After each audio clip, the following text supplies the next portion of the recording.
السلام عليكم ورحمة الله.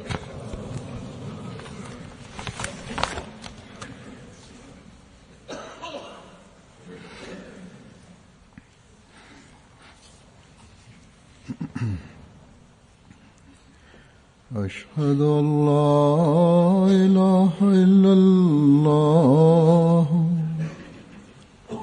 وحده لا شريك له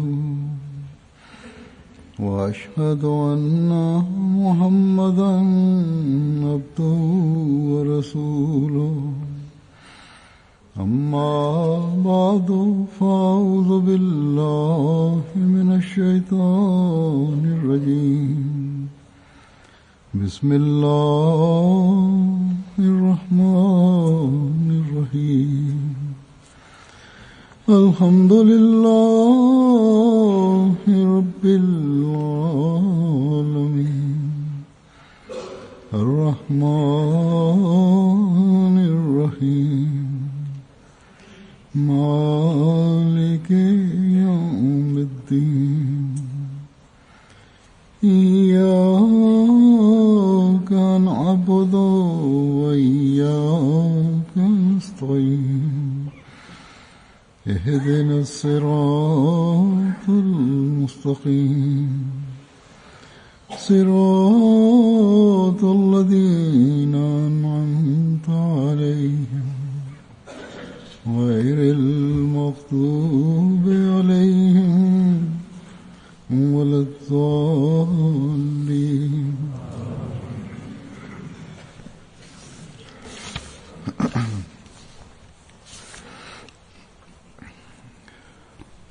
Bismillahirrahmanirrahim.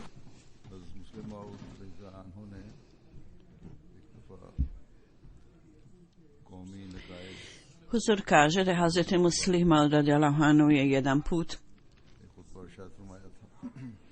u pogledu nacionalnih propusta i slabosti on je pokazao, istakao ove slabosti i skrenuo pažnju džemata da se uzdrže od ovih stvari. Ovaj predmet je jako potreban danas i zbog toga, koristeći se od te hudbe njegove, Huzur kaže danas ja sam isto uzeo isti predmet za današnju hudbu. Propusti i slabosti uvijek su dviju vrsta. Jedna je pojedinačna i takve slabosti, a druga je nacionalna. Slično tome, dobre stvari su također dvije vrste su dobre stvari. Jedna je pojedinačna, a druga je kolektivna, zajednička.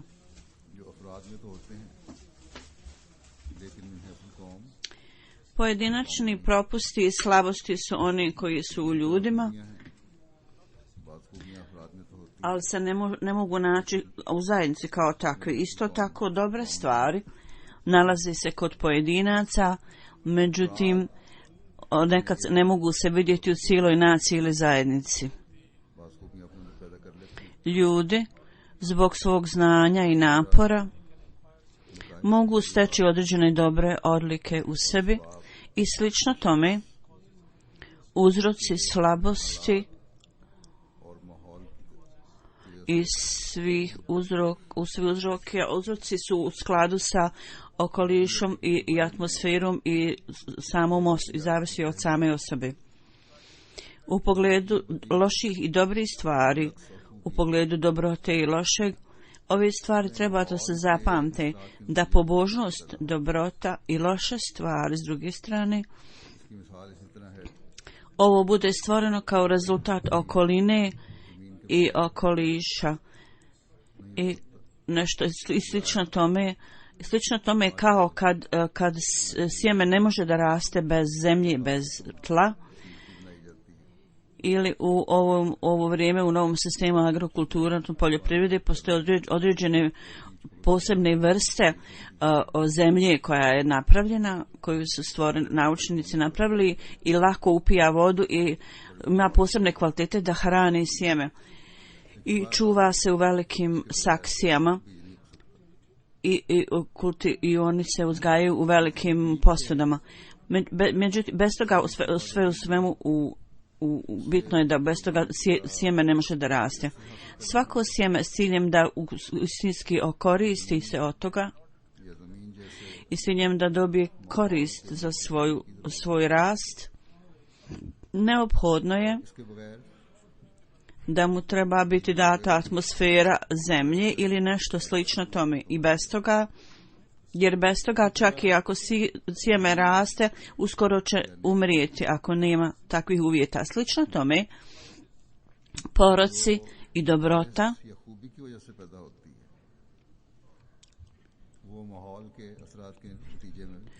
koji su rezultat loših slabosti ili dobrote su rezultat atmosfere i okoline koja nas okružuju. Zbog toga u porocima i u dobroti ova atmosfera je nešto jako, jako važno. I činjenice okruženja ili okoline,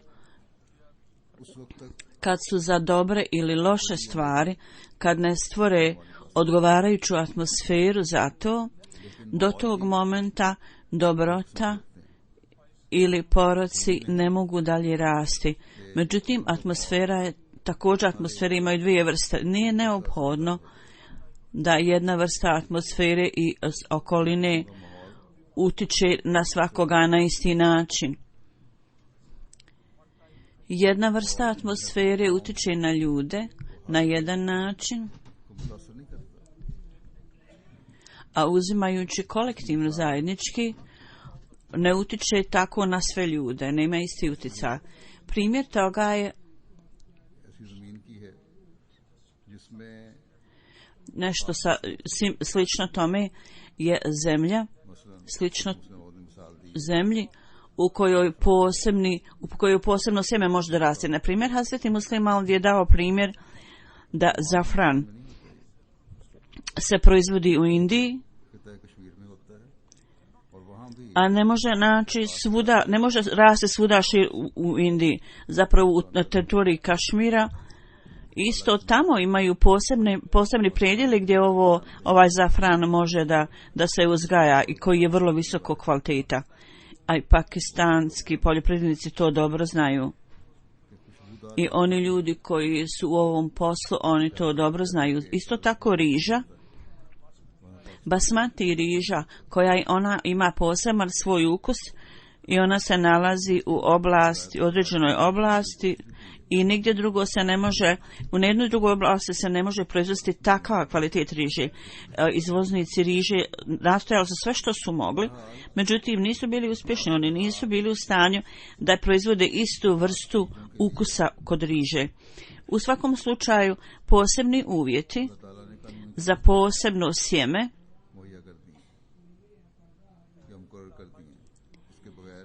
Allah je u svom zakonu omogućio ove stvari i one su čvrsto postavljene ove situacije i bez toga ovaj kvalitet i te odlike se ne mogu postići. I onda zemlja i klimatski utjecaj također imaju svoj utjecaj, klimatski uvjeti. Nasuprot tome, s druge strane, imaju određeno sjeme, ima na primjer žito ili posebna vrsta bašće, da u zemlji koji mogu se proizvesti i uzgajati bilo gdje. Možda ima neke razlike u količini koja se proizvede, ali mogu neke stvari rasti svuda. Slično tome, dobre stvari, loše stvari, pod utjecajem određenih stvari, ponekad oni steknu kolektivnu prirodu i na nacionalnoj osnovi. Isto tako postanu uzrok napretka ili pada nacije. Poraci ljudi mogu se popraviti popravljanjem od strane pojedinca i ako oni učine napore, ne samo da će poraci biti uklonjeni, nego isto tako u ljudskim bićima, ako oni rade naporno, onda oni također mogu proizvesti pojedinačne dobre odlike u sebi. Međutim, pod nacionalnim utjecajem slabosti ili poroci, čak dobre stvari, ako su prisutne, ako su tu, za njih napor jednog određenog pojedinca ne može biti od koristi. Zato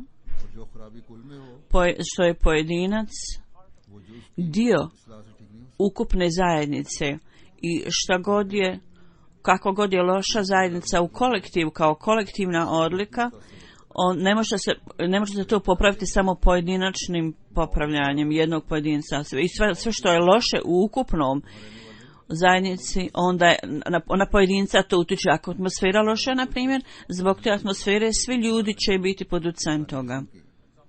Sve će ljudi utjecati, na primjer. Ako uzmemo samo jedan primjer ljudskog tijela, ako neko uzme otrov, ne može biti da će taj otrov neće utjecati na ljude ili stope ili druga dijelova tijela ili na da neće utjecati na to. On će utjecati na cijelo tijelo. Slično tome, naša hrana, imamo meso, voće i razne vrste koje možemo uzimati, koje uzimamo. Bez svih ovih stvari, svaki dio ljudskog tijela od ovih stvari koristi se i uzima korist. Zato što svi udovi su dio cijelog tijela. Zbog toga oni uzimaju udio iz otrova, isto tako uzimaju udio iz dobre hrane. Slično tome, poroci ili dobre stvari koje postaju nacionalne, na nacionalnoj skali, budu stvoreni, ono utiče na cijelu naciju, to utiče na cijelu naciju. Zbog toga nacionalni poroci ili dobre stvari s ciljem da to kontrolišemo, samo jedan određeni dio ne može uraditi to popravljanje i samo popravljanje pojedinca, nacionalni problem ne može biti riješen niti uklonjen. Niti dobre stvari mogu se raširiti.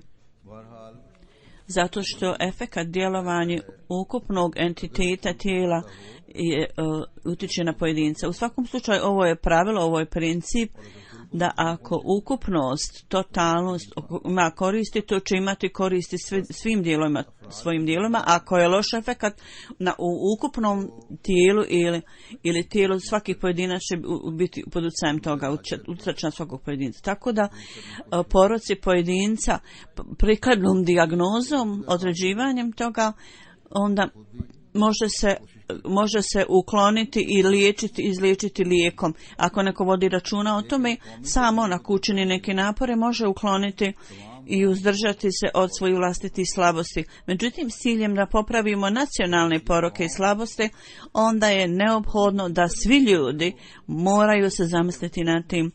Ako kao nacija oni ne uzdignu se da zajednički rade i da uklone ove poroke i slabosti, svi ljudi nacije nisu spremni da naprave lijek, onda ovi poroci i slabosti su tu u ljudima, u ovim ljudima. I dođe vrijeme kad onda cijela nacija bude uništena kao rezultat toga. Zbog toga, dok je neophodno da svaki od nas moramo pogledati u svoje slabosti, također je neophodno, jako neophodno da kao nacija gledamo na svoje slabosti, pazimo na svoje slabosti. I trebamo isticati o sve ove stvari. I onda kao nacija mi treba da to izliječimo. I u ovom tretmanu, ovom liječenju, svako treba da igra svoju ulogu u tome. Zato što bez toga, bez zajedničkog napora i bez zajedničkih sredstava liječenja mi ne možemo biti uspješni. Svijet, ako pogledate na svjetski svetovni zakon, bilo ko odgovoran, ima neko odgovoran, na primjer, za poplave, i niko ne može spasiti svoju zemlju samo što napravi ogradu oko svoje zemlje. Staviti ogradu i zaštititi naciju od toga, su ljudi od toga jer staviti ogradu oko cijele zemlje, u cijeloj zemlji staviti ogradu, i to je dužnost svakoga, kolektivna dužnost, zajednička i dužnost vlade. Znači, ako su ljudi zajedno i kad vlada ne obavlja svoju dužnost, onda cijela nacija pati zbog toga. Kao što smo vidjeli nedavno u Pakistanu, u ljeto kad je bila poplava u Pakistanu, i mi to svaki put vidimo. Ima određenih prirodnih nesreća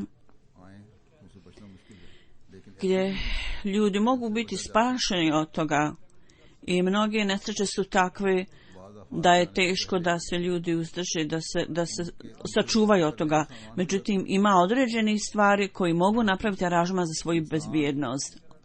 I ponekad postoje aranžmani da zaštite ljude od efekata toga. Međutim, ljudi zbog nedostatak pažnje ne posvete pažnju tome i zato podnese gubitak. U svakom slučaju, ako nacija ili vlada, ako oni u potpunosti vodi računa o svojim dužnostima i odgovornostima, onda gubitak ako ne vode računa o svojim dužnostima, onda gubitak bude mnogostruk. To je ovo općenito vidimo u svijetu, ovakvu sliku. Tako da ovaj nacionalno osjećaj i sentimenti neophodni su za reformu. Pozivajući se na džemat Ahmedija Hazreti Muslima radijallahu anhu, skrećući pažnju na ovu stvar, rekao je kako treba da pazimo na ove nacionalne slabosti i propuste i kako treba to da uklonimo. On je rekao, ako džemat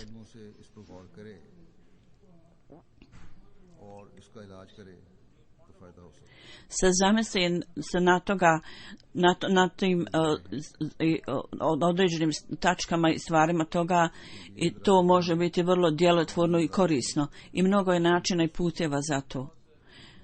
Zato što ova sredstva mogu dati dijagnozu nacionalnih problema, i kad je onda dijagnoza, kad se napravi, onda je moguć lijek, moguće liječenje. Prvi metod je da u pogledu određenih obrazovnih stvari koji su u naciji i koji se tamo nalazi, i odgovornosti svakog pojedinca da se zamisli nad tim. Ako postoji loši utjecaj tog učenja ili mogućnost loših djelovanja od tog učenja, kao što je ponekad u nekim religijama što vidimo, te onda kao rezultat toga postoji slabosti i propusti kod ovih ljudi i ovim ljudima, i određene novotarije su tu koji trebaju koji onda rađaju određene poruke. Ako u religiji postoje pogrešna vjerovanja i načela, će utjecati na svakoga. Svako ko je član te religije bit će pod utjecajem toga, utjecat će to na njega. Onda kulturni, društveni život će također biti pod utjecajem toga, ne samo sa religijske točke gledišta, nego kolektivno, zajednički na nivou društva. Oni će imati loše dejstva toga. Mi koji smo muslimani, mi vjerujemo da je časni Kur'an riječ Božja, i mi vjerujemo u to da u ovom učenju nema nikakve propusta, ni greške, ni mahane, i loše djelovanje toga, nije moguće imati loše djelovanje od časnog Kur'ana, nije moguće uopšte da bilo koji porok može biti rezultat toga, zato što ovo učenje bez mahane i bez ikakve propusta i mahane, dakle ne može nikakvog lošog efekta imati. Tako da možemo vidjeti da ne može biti nikakvog poroka među muslimanima. Međutim, je li to takav slučaj? Jesu muslimani slobodni poroka, oslobođeni poroka i propusta i mahana? Kad mi analiziramo svoju okolinu i društvo oko sebe, onda pogledajte općenito stanje muslimana. Onda kad to vidimo, onda vidimo da većina ovih ljudi pati od ovih slabosti i bolesti, tako da postoji potreba da se zamislimo nad tim, jer u časnom Kur'anu nema nikakve propusta i mahane i nedostatka.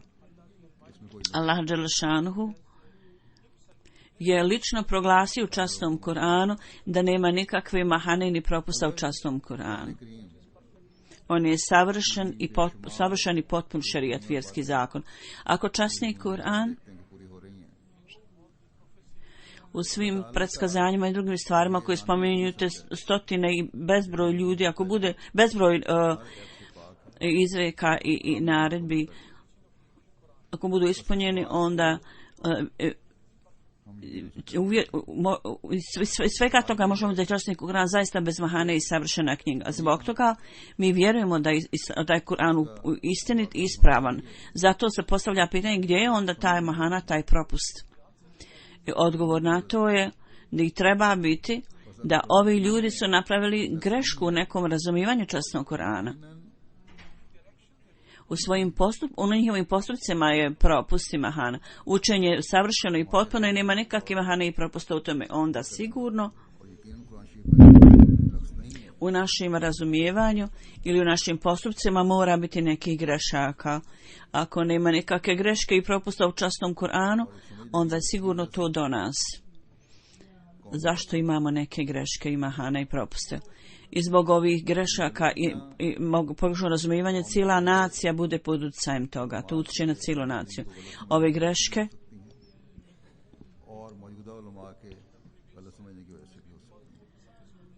možda bude greška prethodne uleme ili možda zbog pogrešnog razumijevanja sadašnje uleme i sadašnjih učenjaka. U svakom slučaju rezultat je posve očit i mi možemo vidjeti. Sada ova ulema ili komentatori, kakav god mišljenje oni imaju ili možda koji su imali u to vrijeme, to su pojedinačni pogledi i mišljenja, ali nacija kao cjelina ne kaže da su ovo mišljenja uleme, zapravo oni gledaju na ovu ulemu i ovi ljudi koji ih slijede, oni zbog njihovog pogrešnih vjerovanja i zato što ne razumiju tačke komentara, uprkos visokog obrazovanja, oni nisu u stanju da u potpunosti se koriste od toga, nego pate zbog toga, podnosi. I zbog toga postoji poroci u cijelom zajednici i cijeloj naciji. I neki pogrešni pogledi i mišljenje su poprimili korijen među njima kod njih, koji uopšte nemaju veze sa islamskim učenjem. Činjenica je okoliša, utjecaj okoline i također utjecaj možda kulture i neki drugi, također civilizacija se smatra pogrešno kao dio religije. U svakom slučaju propusti i mahane su prisutne. Allahova je milost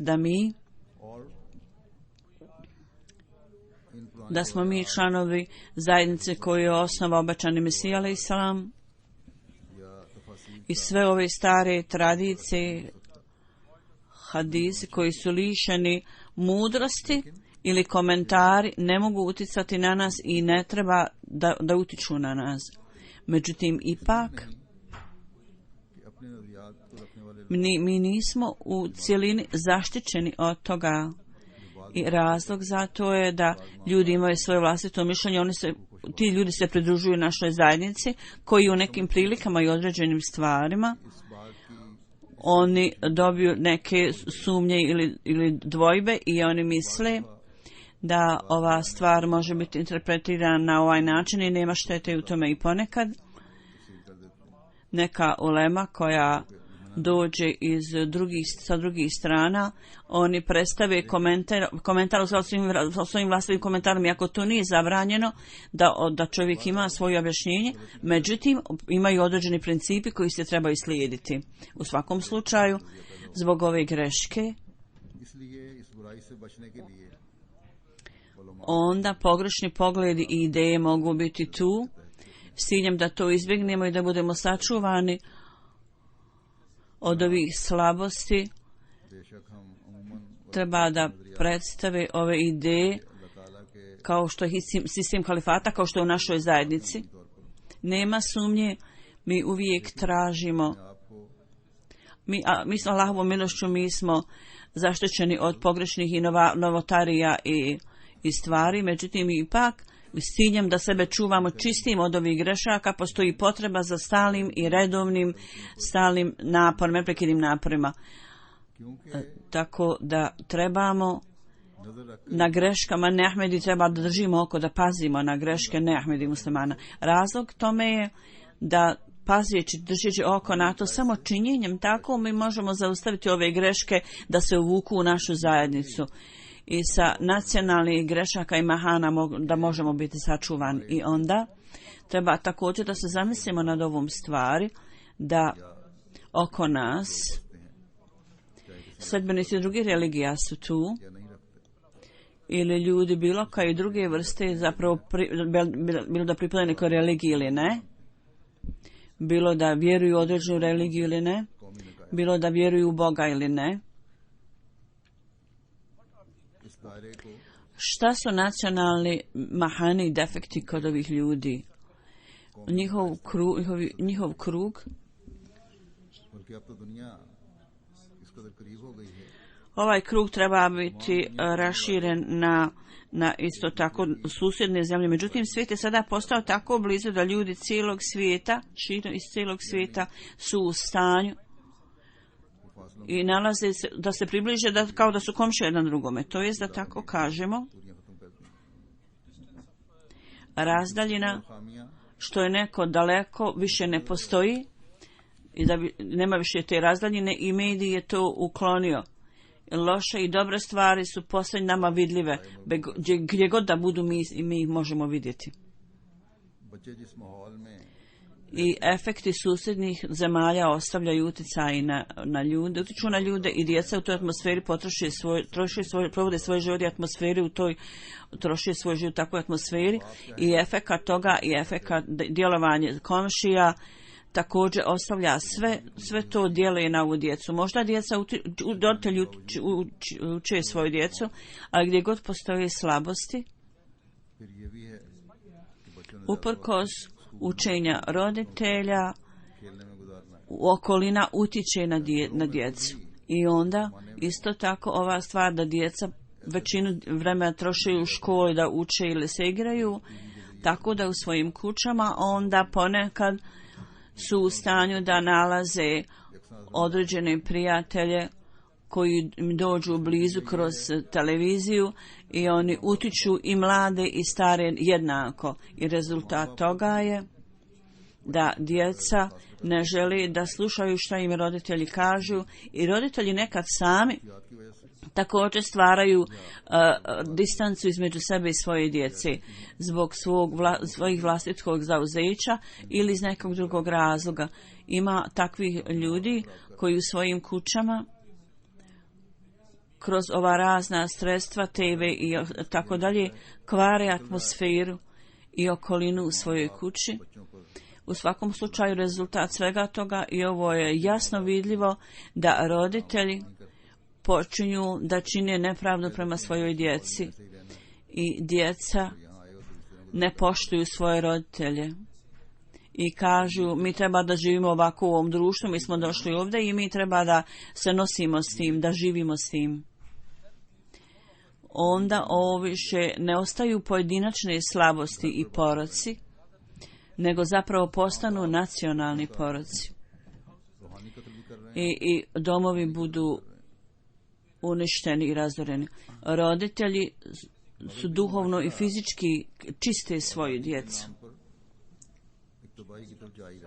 Zapadno društvo u ime slobode idu ka uništenju. Jednu vrstu uništenja i ovo je nacionalni porok. I neki Ahmedi su također pod utjecajem ovog osjećaja ovoga. I prije tog vremena treba da postane nacionalni porok, obično to nacionalni porok pred uništenjem, kad ljudi budu uništeni. I uprkos vjerovanju obećanog Mesaju, onda će Ahmedi vraćati se u vrijeme neznanja, ako to budu slijedili, i znači mi kao kolektivno zajednički treba da pojačamo svoje napore da se sačuvamo od ovih zala. Tako da uprava džemata Ahmedija, svi dijelovi uprave, treba da se zamislite nad ovim i da sjednete zajedno i da zamislite se nad ovim i da planirate stvari Treba da iscrtate planove i da nastojite da uklonite pravo od ovog momenta te i takve slabosti. I dosta prije nego Bože sačuvaj bilo ko između nas, od nas, kao nacije, kao zajednice, bude prije nego bilo koga od nas se uvuku ove slabosti i ovi poroci. Mi treba da vodimo brigu o svijetu i mi smo preuzeli brigu da izliječimo cijeli svijet i da ih reformišemo, da ih popravimo. Mi smo obećali, mi smo proglasili da ćemo izliječiti cijeli svijet.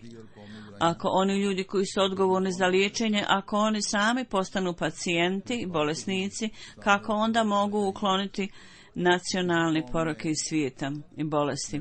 Onda ovo također treba zamisliti se nad ovim i da imate na umu da u svakoj naciji, u njihovim osobitoj situaciji možda budu određene dobre stvari i loše stvari također mogu biti prisutne. Primjer toga je Hazreti Muslima ovdje je dao primjer da kaže o našoj zajednici Allahovom milošću. Naša zajednica se raširila svuda i Allah dželešanuhu pridobiva srca ljudi na široko i na duboko i ovo se jako raširilo Allahovom milošću. Mi također snažno vjerujemo da mi ne trebamo klanjati namaz iza neahmedi, jer neahmedi ne vjeruju u imama kojeg je Allah dželešanuhu odredio kao imama ovog doba. I ne samo da on ne vjeruje u imama ovog doba kojeg je Allah odredio, nego koristi razni vrlo loš jezik, ružne riječi. Zbog toga imam kojeg je odredio Allah dželešanuhu, mi ne možemo dati prednost imamu kojeg su odredili ljudi. Zbog toga mi ne klanjamo namaz iza njih. Sada, općenito Allahovom milošću, džemat centre i džamije svoje vlastite, gdje Ahmedi u skupu džematu mogu lako klanjati namaz i oni klanjaju namaz tamo, zajednički u džematu. Međutim, ima određenih područja gdje ima neke izolovanih jedna ili dvije kuće tu i tamo i tako da oni klanjaju u svojim kućama. Umjesto da klanjaju namaz zajednički, svako klanja za sebe namaz. Ja sam skrenuo pažnju na ovo ranije, također da treba da klanjate namaz i u kući u džematu zajedno, znači. Ili neki ljudi kažu da su vrlo zauzeti, tako da odvojeno klanjaju svoj namaz. I neki zato što su zauzeti na poslu ponekad spoji dva namaza, sastave. Dakle, svi ovi uzroci su iz razloga da ljudi ne vode računa da idu u džamiju ili džamije nije blizu ili je blizu Ahmedi džamija, a nama nije dozvoljeno da idemo tamo u nekim područjima. Ili ima neki drugih također uzroka zbog kojih oni klanjaju namaz, nema sumnje, međutim klanjaju namaz kod kuće. I općenito ne vode računa o važnosti namaza da se klanja u džematu zajedno. Ili je također tu prisutno to da nepotrebno spajaju dva namaza i naklonjeni su tome uprkos podsjećanja i stalnog savjeta o ovoj stvari, oni to čine. I u namazu, u džematu, ogroman broj ljudi su takvi koji ne dolaze na namaz u džematu.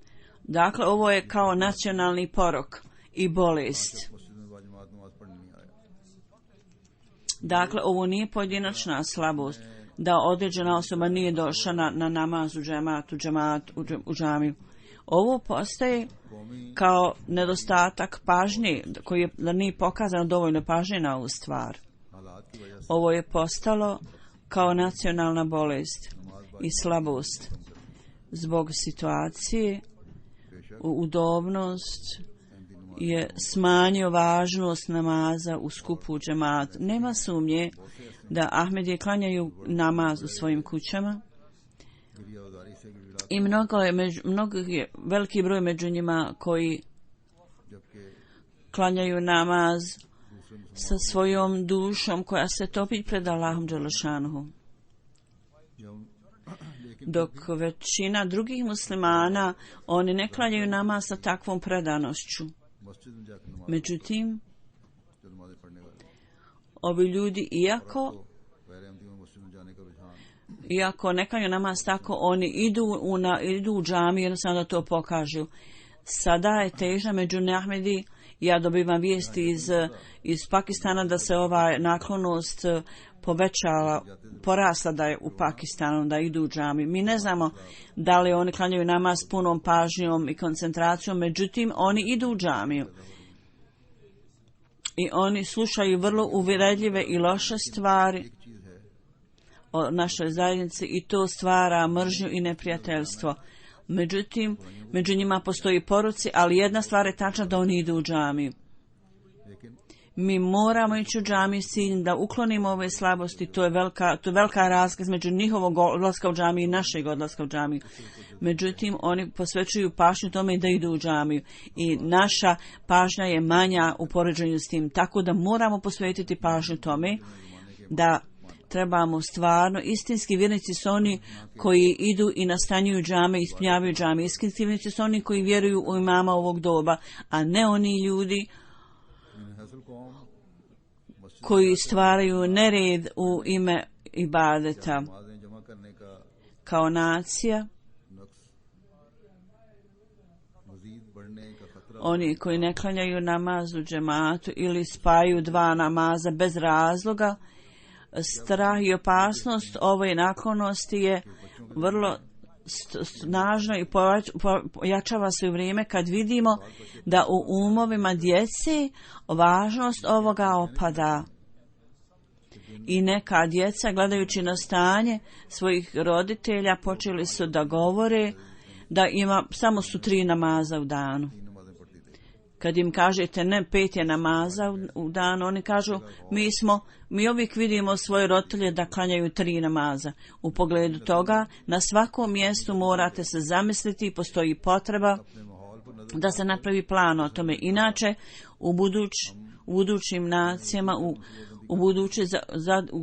to će biti nacionalna slabost u zajednici. Kako sam rekao, ako gledamo na društvo zajednicu, mi moramo gledati na plan na širokoj skali. Danas stanje svijeta, kao što vidimo, da oni se udaljavaju od Boga i religije.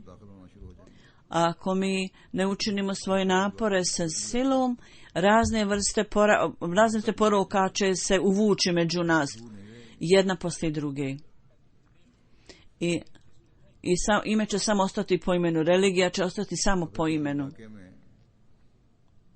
Samo ime religije.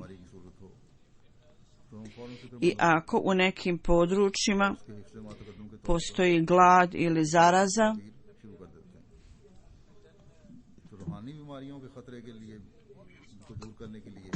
onda kao mjera opreza oni počinju neke zaštitne mjere. Isto tako, ako postoji opasnost za duhovne bolesti, koliko onda napora je potrebno s naše strane, živeći u zajednici, kao što sam rekao, u ovom društvu sada cijeli svijet je postao kao jedan i poroci i slabosti i propusti su kao zaraza koja se širi.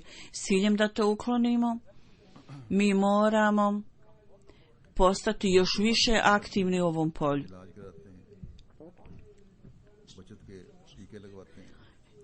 I oni koji uzimaju preventivne mjere predostrožnosti i koji uzimaju injekcije da spriječe zarazu, oni su očuvani u poređenju s drugim ljudima. Zbog toga da sebe čuvamo zaštićenim od ovih duhovnih bolesti, kao što sam rekao, na svakom nivou sa nacionalnim razmišljanjem ove preventivne mjere se moraju poduzeti. I pogrešna mišljenja i pogledi zbog promjena u tome koje je ulema stvorila u zajednici, ogroman broj muslimana uprkos činjenici da im je dato savršeno učenje, oni su otišli na krivu stranu i zalutali su. Sada, poslije našeg vlastite reforme popravljanja na ličnoj bazi, s ciljem da se zaštitimo od toga, mi moramo učiniti napore vrlo djelotvorno. Neke primjere ja sam dao, mi uvijek moramo se zamišljati i misliti o tome da gdje god postoje mahane i propusti, neahmeti su tu, nemuslimani su tu, kako možemo sebe zaštititi od toga? Vjerovanjem obećanog Mesiju alejselama i onda da znamo njegovo učenje i da postupamo u tom, neophodno je, to je sve neophodno. U skladu sa situacijom i okolnostima,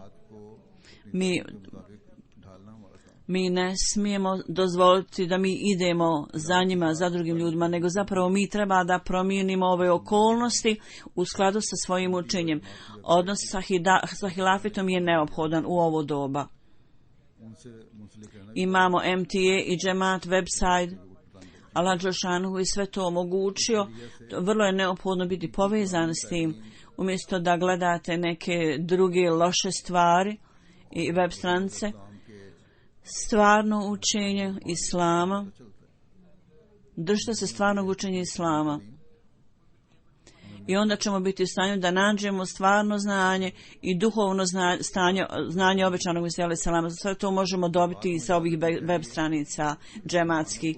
Tako da trebamo biti duboko povezani sa institucijom halifata i treba da uvijek zapamtimo ove stvari, da muslimanima je data krasna knjiga, časni Kur'an, međutim uprkos toga među njima su neke propuste i mahane zbog koji među njima sada postoje određene bolesti. Tako da je neophodno i obavezujuće da sve ove stvari koje su rezultirale u lošim stvarima, lošim efektima, da to uklonimo i čuvamo se. Oni vjeruju da je Kur'an savršen i sve je tu i od početka do kraja, da je to izvor upute za sve ljude.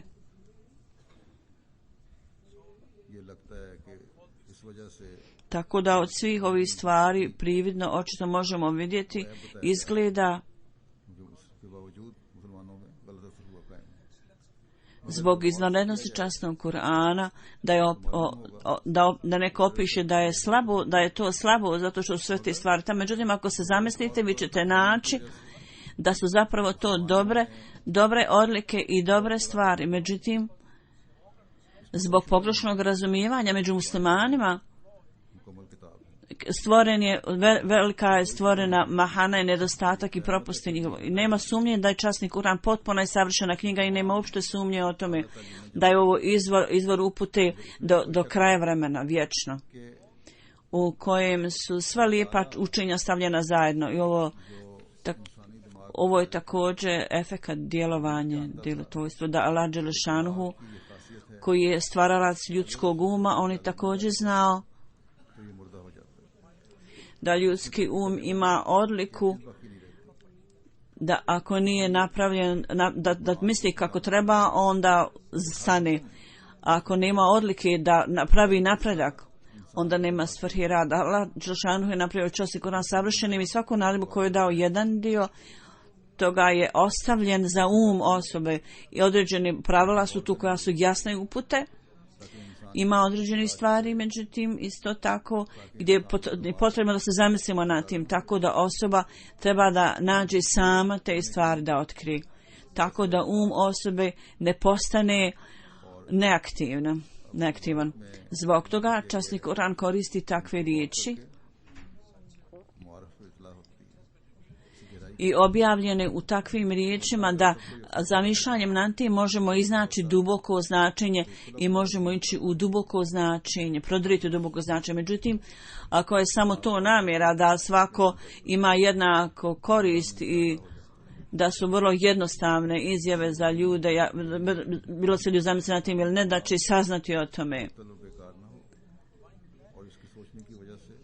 Božji plan je jasan iz toga da ljudski ne bude neaktivan, da Allah je htio da se ljudski zauzme i da bude aktivan, da razmišlja u dubokim značenjima i da mu bude aktivan stomak da ne stane. Također postoje određena pravila, kao što sam ranije spomenuo, i ovo doba za uputu neophodno se držimo ovih pravila. Hazreti Muslim nam je rekao o određenim principima i pravilima i on je sam objasnio ova pravila. I mi uvijek trebamo imati to pred sobom i na umu. I novije i dublje razumijevanje časnog Kurana treba da to pronađemo. Ne kao drugi muslimani. Ako se budemo držali samo starih komentara, onda duboka značenja riječi časnog Kurana neće nam se otvoriti koji su nama date od obećanog Mesija alejhi selam. Sada među neahmedi ovi imaju doktori i komentatori. Oni isto tako koriste se iz literature džemata i knjiga komentara časnog Kurana. Ima određena ulema koja čita tafsire Kebir zato da napravi svoje tumačenje. Prema tome časni Kur'an je savršena i kompletna knjiga, nema sumnje u tome, sve je tamo sadržano. Međutim, čitanjem časnog Kur'ana, ovi ljudi koji se zamisle nad tim i onda u skladu sa njegovim učenjem, oni koji postupaju u skladu s tim učenjem, samo ti ljudi onda dobiju uputu. Ne samo da uzmu jednu tačku i kažu mi smo dobili uputu, to nije ispravno, nego treba da postupamo prema svakoj i svim naredbama. Nacionalne slabosti, mi saznamo o tome. Allah dželešanu je dao da je ovo uputa za ljude u budućnosti i za milijune i da im se dadne uputa, s ciljem da im se da uputa i da oni razumiju časni Kur'an. Allah je također spomenuo da će on također poslati osobu koja je određena od njega, ali ljudi koji se ne zamišljaju nad tim, uprkos činjenice što su ljudi poznati kao ulema i učenjaci, međutim oni ipak negiraju da je ta osoba poslana od Allaha. Širenje znanja o časnom Kur'anu je vrlo jasna iz toga i oni su potpuno potonuli u more neznanja. I umjesto da pokažu ljepote časnog Kur'ana, oni nastoje da okaljaju časni Kur'an.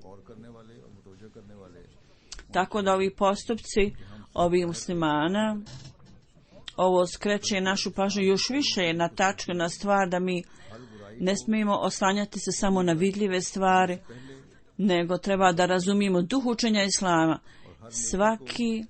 Svaki porok prije što postane nacionalni porok, mi to moramo ukloniti.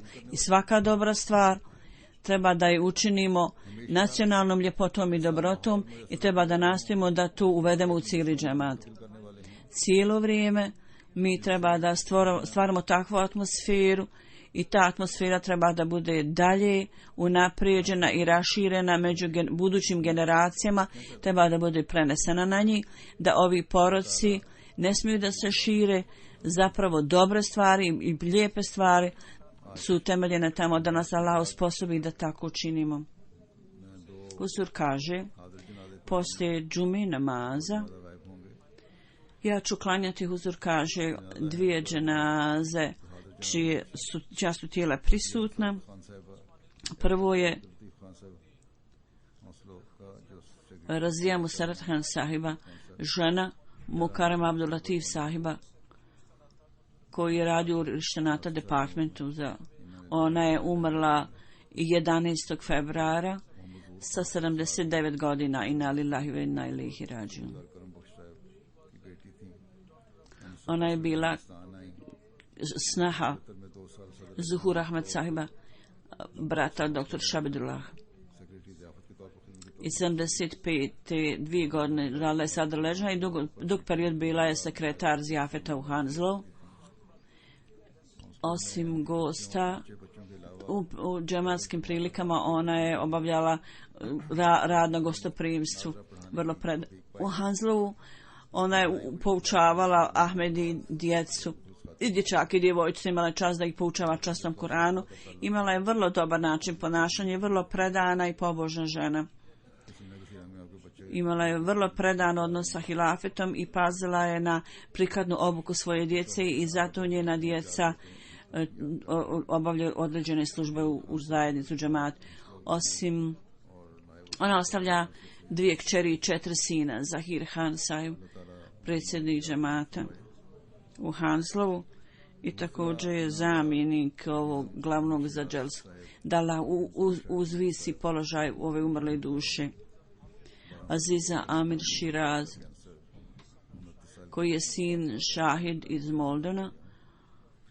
To je druga dženaza. On je umro od raka 12. februara i inna lillahi wa inna ilaihi rađiun.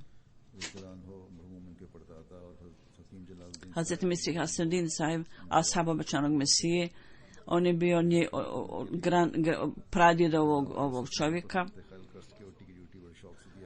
I također još jedan poznati u Ahmedi je bio među njegovim starješinama i predsima. On je obavljao dužnost na Dželsa Salani, on je bio dobrih navika, vrlo predan mlad čovjek. Osim žene, 11,5 godina staru kćerku ostavlja, on je patio od raka i podnio je prošao je kroz vrlo težak period i došao je da me vidi u tom stanju. Kad god je došao da me vidi, uvijek je bio nasmijan, bio je vrlo dobra mlada osoba, da Allah dželešanu pokaže milost prema njemu i ovije ga u svoju milost. Njegova žena i kćerka, da Allah dželešanu pazi na njih i dadne ih utjehu, i također njegovim roditeljima. I još imamo dženazu za ljudi čije tijela nisu prisutna ovdje u tijela odsustvu. Al-Hadž Rashid Ahmed sahib, on je umro u Luvaki 7. februara inna lillahi wa inna ilaihi rađiun. Imao je 91 godinu. St. Louis bio je rođen 1923. I 47. se pridružio Ahmedijatu i poslije zavjeta Bejata 2 godine poslije toga 49. s ciljem da stekne religijsko obrazovanje otišao je u Rabvu i Hazreti Muslima radijallahu anhu ga je dočekao na stanici, na željezničkoj stanici. On je tamo obrazovao se u džamiji 5 godina i postao misionar po zanimanju. Imao je potpunu kontrolu nad urdu i pandžabi jezikom. On bio prvi američki student u džamiji Ahmedija. I nakon što je boravio 5 godina u Rabi, poslije toga Hazreti Muslima radijallahu anhu, budući bio je u dobrom društvu Hazreti Muslima oda. Hadži Ibrahim Halil sahib, njegova kćerka, Muslima ovdje dao prijedlog za brak i on je bio blagoslovljen sa 3 djece od nje.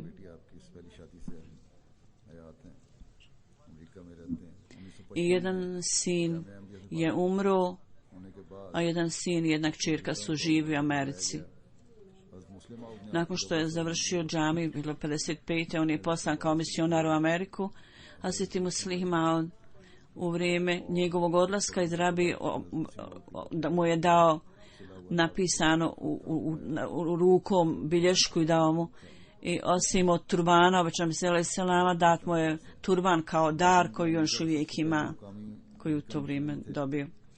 Sada, običaj među njegovom djecom, on je bio prvi lokalni američki misionar u Americi i Chicago, St. Louis i drugim mjestima. On je služio kao obični misionar osim toga. Također je služio kao emir džemata Amerike i bio je predsjednik Milwaukee i raznim centralnim službama služio zajednici. Druga žena mu je bila bivši predsjednik u Milwaukee. Iz ovog braka ima 2 ćerke i 2 sina. On je bio jednostavno lud za širenje poruke i ne bi propustio nikakvu priliku da mu izmakne iz ruku. U toku njegovu, dok je bio predsjednik u Milwaukee, tamo je bila velika zajednica tamo osnovana, koja zapravo u pogledu drugim zajednicama je vrlo aktivna. On je također imao čast da obavi hadž. Osim džematskog posla, on je vrlo bilo popularan među ljudima tamo. Oko 5 godina u televizijskom programu Islam uživo, on je bio redovno učestvovao u tem programu. Do zadnjeg momenta on je održavao svake sedmice tabligh stol sa knjigama da širi tabligh poruku. On je bio svjestan do zadnjeg momenta i medicinskim sestrama je prenosio poruku i na univerzitetu. Tamo je napravljen javni miting, veliki miting. Također je bio u kontaktu sa omladinom tamo. Redovno održavao govore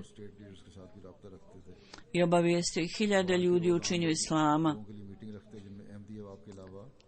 I bio također u kontaktu s nekim uglednicima. Nedeljom bi održavao poseban skup osim Ahmedi. Ljudi koji slijede druge religije dolazili su i imali koristili se od njegovog govora. I uz odobrenje džemata on je napisao memoare svoje, njegova sjećanja o Muslih Maud radijallahu anhu i o vremenu koji je proveo u Pakistanu uz Muslih Maudu i njegovom društvu i također sjedeći na njegovim sekcijama programa pitanja i odgovori i bilježio je to i želio je da to objavi u formi knjige mnogo godina i konačno je sad to pripremljeno za štampu i sada je potvrđeno od centra, sad će biti objavljeno ako Bog da. Morabi se kaže prije 9 mjeseci kao misionar ja sam bio tamo određen tamo za misionara. Prvi put sam ga sreo, ovaj novi misionar kaže, i zbog mojih mladih godina on je mene sreo ljubazno i kad sam želio da konsultujem u pogledu raznih programa na Urdu, on je rekao: Maulana sahib, ti si predstavnik kalife vremena, mi jednostavno treba da slušamo to što god ti kažeš. On je imao veliku poslušnost i veliku strast i ljubav prema džematu i prema šenju poruke. On nam je govorio Hazreti Muslih Maudu, pričao nam je i uskladio je svoj život u skladu sa savjetima Hazreti Muslih Mauda. I u pogledu sjećanja o Muslih Maudu prošle godine on je govorio na Dželose Salani. Islam Ahmedijat i odbrane kalifata. On je bio snažni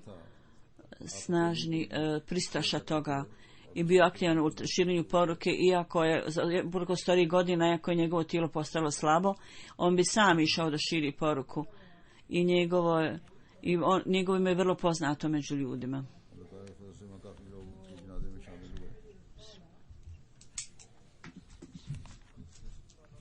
Allahovom milošću mnogo ljudi tamo prisustvovali njegovoj dženazi, sahrani zapravo.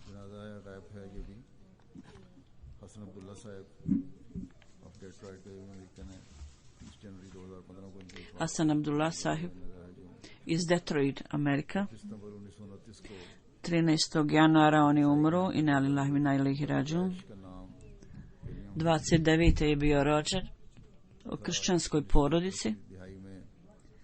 William Handy je bilo njegovo ime.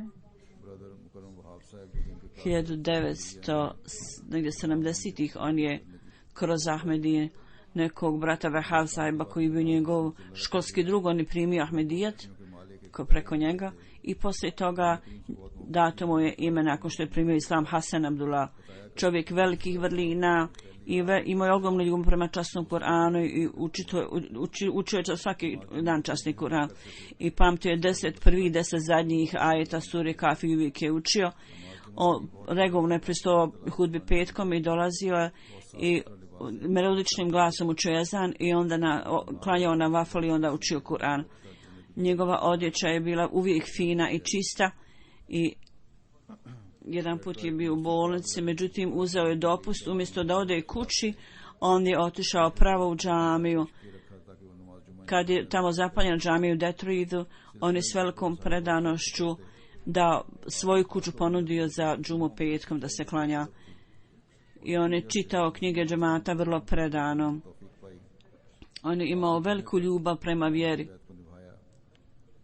I mnogi ljudi su prihvatili poruku Božom se kroz njega. On je ispunio svoj zabit bajata do kraja svog života. Njegova djeca nisu Ahmedi.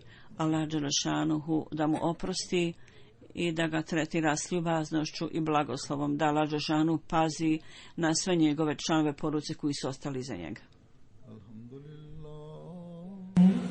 Alhamdulillah, nahmaduhu wa nasta'inuhu wa nastaghfiruhu wa nu'minu bihi wa natawakkalu alayhi wa na'udhu billahi min shururi anfusina wa min sayyiati a'malina.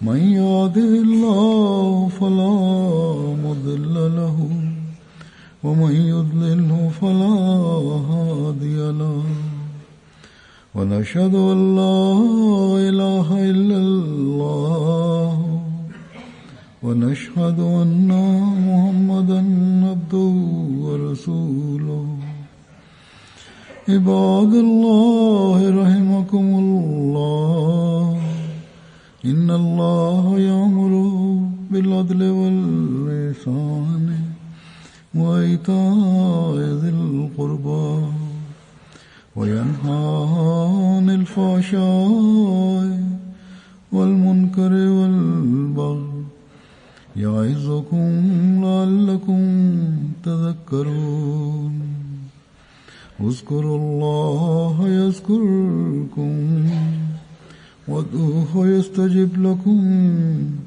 ولذكر الله أكبر.